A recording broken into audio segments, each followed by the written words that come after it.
பாரம்பரியமா சந்தையில போய் வாரத்துக்கு ஒரு முறை சந்தை நாள் அன்னைக்கு தேவையான பொருள் எல்லாம் வாங்கணும்னு சொல்லி ஒரு குட்டி இனிஷியேட்டிவ். அதுக்காக தான் இந்த ஒர்க் ஷாப். உன்னை கூப்பிடுங்க, வாங்க கூப்பிடுங்க, உங்க கடை கூப்பிடுங்க. வாழைத்தண்டு வாழைத்தண்டு கிராமத்துல இருந்து வந்த வாழைத்தண்டு. Very joyful to see the kids. But this kind of a thing where the children can feel the vegetable, they'll know how the parents go buy it outside.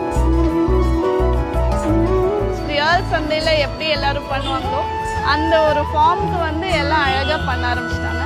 சகரளி கிழங்கு கிலோ 50 கிலோ 50.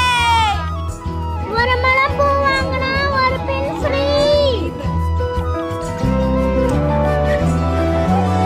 பட் இன்னைக்கு அதை அவங்க விற்கும் போது அந்த காய்க்கு வந்து அது அறுவடை ஆகிறதுக்கு எத்தனை நாள் அதை விளைய வைக்கிறாங்க. ஸோ அந்த வேல்யூ வந்து அவங்க நல்லாவே லேர்ன் பண்ணிட்டாங்க. குழந்தைங்களுக்கு வந்துட்டு சந்தையில எப்படிலாம் விற்பாங்க அப்படின்ற வந்துட்டு ஸோ அவங்களுக்கு ஒரு